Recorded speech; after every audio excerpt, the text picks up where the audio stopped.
ऐसे जीव जो अपना भोजन स्वयं करते हैं उन्हें हम क्या कहते हैं? ऐसे जीव। अब जैसे कि क्या बोलते हैं इनको, जो स्वयं तैयार करेंगे तो उनको स्वयंपोषी जीव कहेंगे। क्या बोलेंगे? स्वयंपोषी। क्योंकि ये भोजन कैसा करते हैं? अपना स्वयं बनाते, जो किसी दूसरे जीव पर निर्भर नहीं होते हैं, स्वयंपोषी जीव। नेक्स्ट, वे जीव जो अपने पोषण के लिए प्रत्यक्ष या परोक्ष रूप से दूसरे जीवों पर, यहाँ पर दूसरे नहीं लिखा हुआ है, लिख लेना आप लोग, दूसरे जीवों पर निर्भर रहते हैं, उन्हें हम क्या कहेंगे? तो वो क्या कहेंगे? विषमपोषी जीव। कैसे कहलाते हैं? विषमपोषी जीव। विषमपोषी जीव। सभी हरे पौधे कैसे जीव कहलाते हैं? सभी हरे पौधे जो होते हैं वो कैसे कहलाते हैं? स्वपोषी। स्वपोषी क्योंकि स्वपोषी क्यों? क्योंकि ये अपना भोजन जो है ना स्वयं ही बना लेते हैं। ठीक है, स्वयंपोषी जीव कहलाते हैं। ठीक, अब स्वयंपोषी जी कौन सी क्रिया के द्वारा बनाते हैं? आपको पता होगा शायद, प्रकाश संश्लेषण की क्रिया के द्वारा जी क्या करते हैं? अपना भोजन स्वयं बना लेते हैं। देखो नेक्स्ट क्वेश्चन क्या है। स्वपोषी पोषण में प्रयुक्त सरल पदार्थ CO2, सूर्य प्रकाश और क्लोरोफिल की उपस्थिति में जटिल पदार्थों का संश्लेषण करना क्या कहलाता है?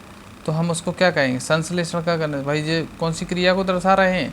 प्रकाश संश्लेषण की क्रिया। किसको दर्शा रहे हैं? प्रकाश संश्लेषण की क्रिया। तो वो कौन सी क्रिया होती है? जो पेड़ों के अंदर होती है, जो अपना भोजन इसके क्रिया के द्वारा वो स्वयं बना लेते हैं, उसे हम क्या कहते हैं?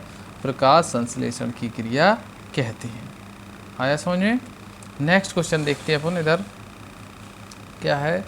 नेक्स्ट क्वेश्चन में देखो, मनुष्य में ग्रहण किए गए भोजन का विखंडन भोजन नली में विभिन्न चरणों में होता है, इस प्रक्रम को क्या कहते हैं? फिर समझ लो क्या कहेंगे। जैसे मनुष्य में हमने जो भोजन ग्रहण किया, भोजन ग्रहण करने का उसका भोजन में जो करने के बाद उसमें छोटे छोटे भागों में टूट जाता है या विघटित हो जाता है, तो वो चरण या वो प्रक्रम कौन सा कहलाता है? तो वो चरण हमारा क्या कहलाएगा? विभिन्न भोजनों के लिए क्या कहलाएंगे? इसको बताओ, उत्तर में लिख लेते हैं। इसको हम कहते हैं पाचन। क्या कहते हैं? पाचन। इंग्लिश में डाइजेशन बोलते हैं। क्या बोलते हैं? डाइजेशन। ठीक है। जीवों में ग्रहण किए गए भोजन का विखंडन भोजन नली के विभिन्न चरणों में होता है, इस प्रक्रम को क्या कहते हैं? अच्छा जी, दूसरा फिर से दोबारा से लिख गया, इसको अपन वही पाचन ही होगा, फिर डबल से लिखा गया है क्वेश्चन। फिर देखो, पचित भोजन का अवशोषण कहाँ होता है?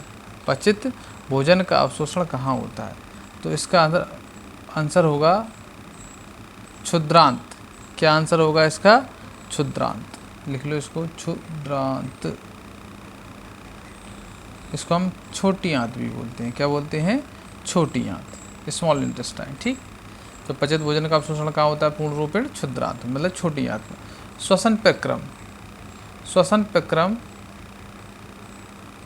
में ग्लूकोज जैसे जटिल कार्बनिक यौगों का विखंडन होता है, जिससे हमें प्राप्त होती है। भाई सीधी से जैसे आप लोग गर्मियों में ग्लूकोन डी पीते हैं, तो ग्लूकोन पीने के बाद जस्ट हमको क्या प्राप्त होती है? एनर्जी प्राप्त होती है।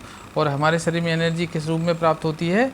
ATP के रूप में। किस रूप में होती है? सभी को पता होगा, ATP। तो श्वसन प्रक्रम में ग्लूकोज जैसे जटिल कार्बनिक पदार्थों कार्बनिक यौगों का जो विखंडन होता है, जिससे हमें ऊर्जा प्राप्त होती है, वो किस रूप में होती है? ATP के रूप में। क्या प्राप्त होती है? विखंडन, ATP, या उसको हम ऊर्जा भी लिख सकते हैं, ऊर्जा। याद रहेगा? तो इस तरह से आप लोग ये क्वेश्चनों का पढ़ें, और ये पेपरों में आने की लगभग संभावना रहती है, चाहे वो ऑप्टिकल क्वेश्चन में आ जाए या फिर फिल इन द ब्लैंक्स में आ जाए, सत्य में भी आ सकता है कहीं ना। और ये तो क्लास के हिसाब से, लेकिन आप कभी भी कंपटीशन देंगे, वहाँ पर जनरल साइंस है, ये चीज़ चलती है, तो वहाँ पर कहीं ना कहीं आप लोगों को ये बिल्कुल कारगर सिद्ध होंगे। इसलिए आप उनको बड़े ध्यान से पढ़ें और इसका अध्ययन करें।